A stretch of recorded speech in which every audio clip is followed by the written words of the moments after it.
What's up, tubers? Just gonna do a little walk around video of my SDG SSR combo pit bike. Now I could be completely off about the SDG part. I was told that the stuff that I bought was from SDG. I had an SSR and that thing was just a piece of crap. Tore it apart. It was real janky, and yeah. So then I found the frame, the forks, the swing arm, and the bottom end and jug. All that came together.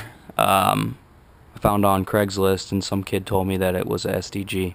Front tire came with it on the forks, so I'm gonna roll with it and call it an SDG SSR combo. What came off the SSR was the plastics, seat, risers,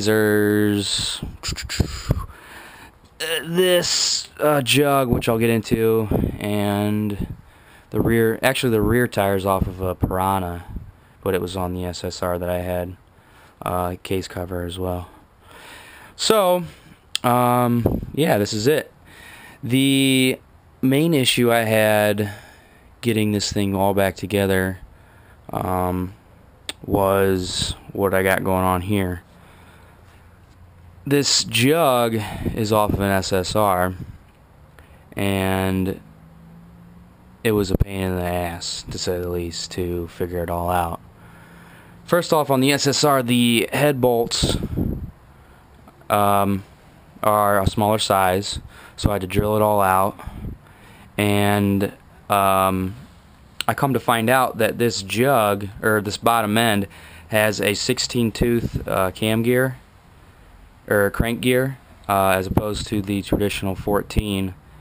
So, through trial and error and putting a wrong size sprocket on, I come to find out that I needed a bigger cam sprocket, which was again another issue because this head had,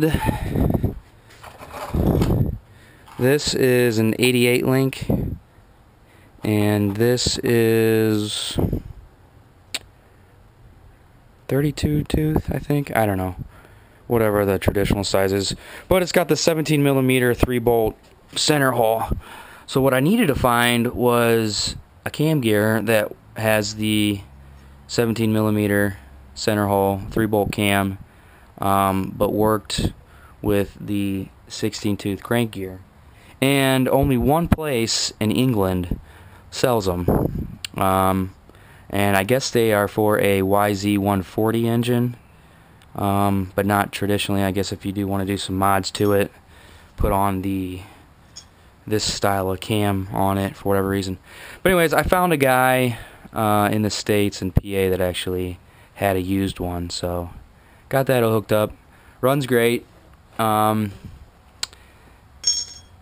bought a Fast Ace shock, put it on there. That's pretty much. Oh, I bought some Pro Taper bars, put them on with some risers, and yeah, the thing I just did today was install bigger set screws for the adjusters, because the old ones were stripped out and kind of floating in there. So I tapped the holes on both sides and put the bigger bolts in there, and I had to grind down some of the lip. Like, you can't see it now because the plate's blocking it, but on the other side there's actually this is rised up more than the shallow part is, so I had to grind it all out. You can kind of see some shavings here. Had to grind it out with a Dremel so that I could actually put the bolt in there, because the head was hitting on the inside. But yeah, made that work. I found no directions or instructions or anything to make these tensioners, how they hook up. So if anybody wants to know, what I ended up doing was the spring that comes with it, I just rested on the bottom, but I sort of tweaked, hopefully you can see in there, I tweaked the top part and bent it outward, sort of like that, and drilled a hole in the bottom part of the frame there and stuck it in there. So now, well, the spring's actually, the chain's too tight now, but once I set it down, it'll loose up and the spring will kick up. It's dirty.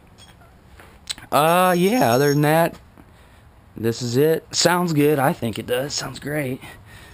And inverted forks are a plus over the SSR. Had the traditional style, and they were actually smaller diameter. I did ride it the other day after I put it all together. It's fun. It's a lot of fun. I don't think anything else. That's pretty much it. I don't see too many videos or information about these bikes, so figured I'd make one. Let me start it up. Hopefully you can see that. It's got a choke. I forget what size carb that is. I think it's a 24.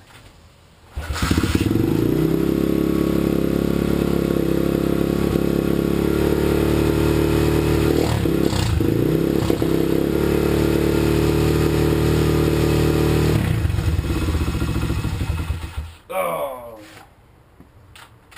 too cold.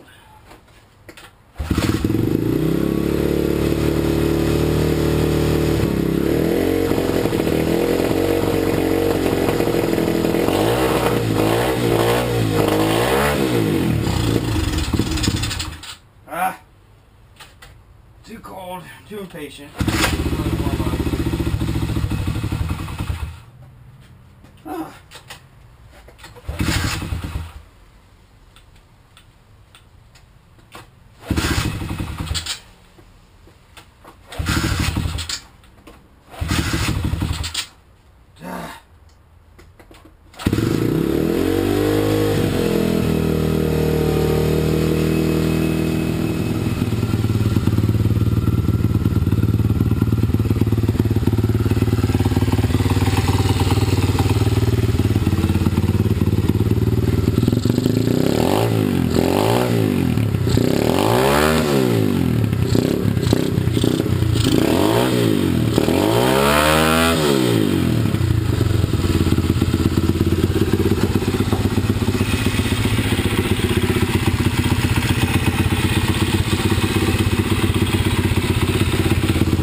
There it is, sitting down on its own feet.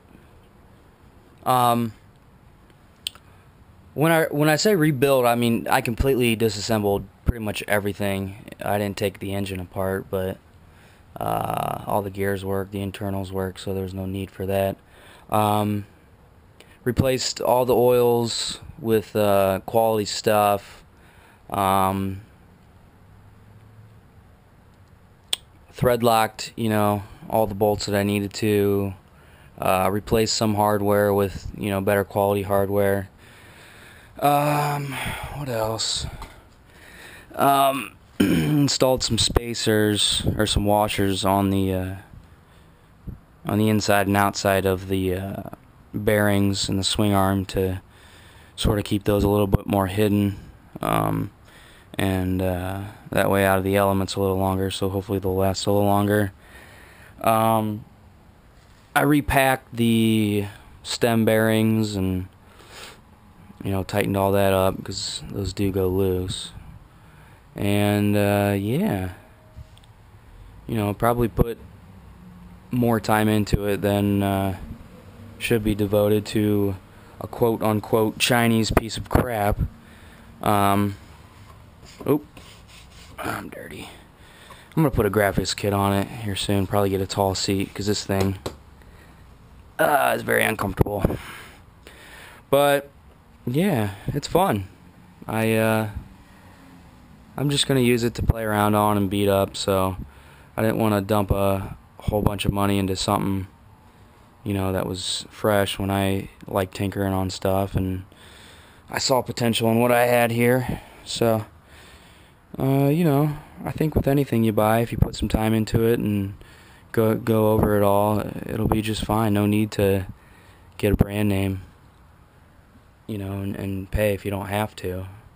I know a lot of people hate on the Chinese bikes for whatever reason. I mean, I guess they have their reasons. They are, they tend to break down and just the quality's not there. But, oh well, depends on what you use it for, I guess. I'm just going to thrash up some hills and, goon off on it. So, should be fun. Shout out to the guys on Planet Minis. T-Bolt USA. God, they're a life send. If anybody's got anything like this and they need any questions or pretty much anything, T-Bolt's there to help you out. Great people. Vince, awesome guy. And on Planet Minis, most of the guys on there don't comment on the Chinese stuff. They're more into the Kawasaki and Honda bikes, but it's a good crowd of guys on there. They know their pit bike stuff. There's lots of parts on there, so shout out to all those people. And yeah.